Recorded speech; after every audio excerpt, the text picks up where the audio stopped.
Welcome everyone. Today, we are diving into a masterpiece of modern spiritual wisdom, The Monk Who Sold His Ferrari by Robin Sharma. This isn't just a book summary, it's a blueprint for anyone who feels that the rat race is costing them their soul. We're going to explore the journey of a man who had everything the world said mattered, only to realize he had nothing that truly counts. The transformation of Julian Mantle. Every great change begins with a crisis.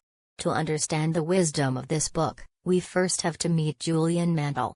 He was a titan of the legal world, a superstar attorney who lived for the win, the fame, and the luxury. But beneath the expensive suits was a man who was spiritually exhausted and physically breaking down.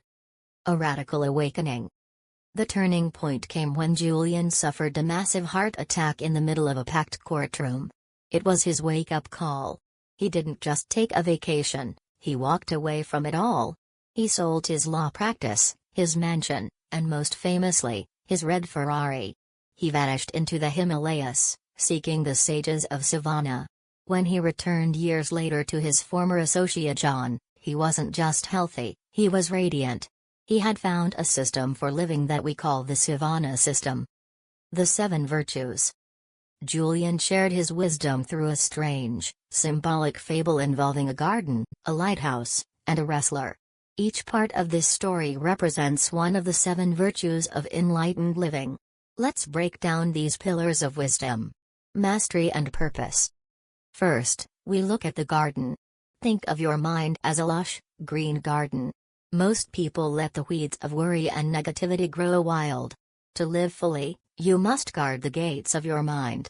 Second is the lighthouse. It represents purpose. Without a lighthouse, a ship drifts aimlessly. You need a dharma, a clear life mission. Third is the sumo wrestler, symbolizing kaizen or continuous self-improvement. It's about building inner strength and character every single day. Discipline and service. Next, the pink wire wrapped around the wrestler reminds us of self-discipline. Just as a cable is made of many tiny wires, your willpower is built through small, daily disciplined acts. The stopwatch is a reminder that time is our most precious commodity. Successful people don't just manage time, they respect it. Finally, the roses.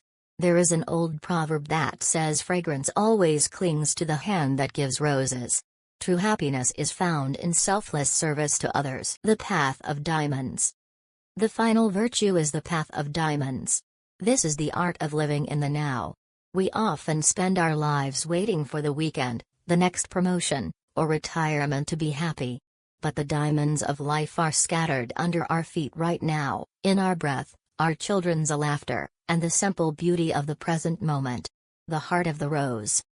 Wisdom without practice is useless. Julian teaches a specific technique called the heart of the rose. To master your mind, find a fresh rose and find a silent spot. Stare into the center of the flower. At first, your mind will be chaotic, racing with thoughts of work and stress. But with practice, your focus will narrow, and your mind will become as still as a mountain lake. Mastery of the mind is the start of mastery of life. Quote reflection.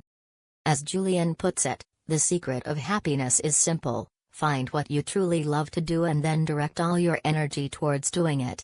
If you aren't doing what you love, you are merely existing, not living. The moment you find your passion, you find your power.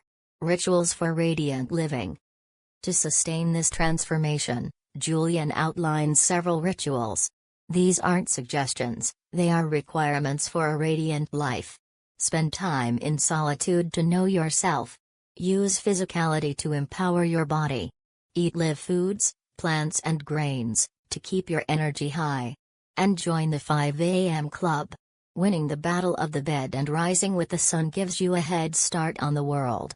The power of consistency. As you can see on this chart, the first week is always the hardest. This is the resistance phase where most people give up. But if you persist for 21 days, the habit begins to install. By the 3rd week, it becomes integrated into who you are. Don't seek perfection, seek consistency. Small daily improvements lead to stunning results over time. Your journey begins now. The monk sold his Ferrari because he realized the car was just a shell. The real engine is the human spirit. You don't have to sell your car or move to the Himalayas to find peace, you just have to decide which virtue you will practice today. Will you guard your garden? Will you follow your lighthouse? The choice is yours. Thank you for watching. Please share and subscribe.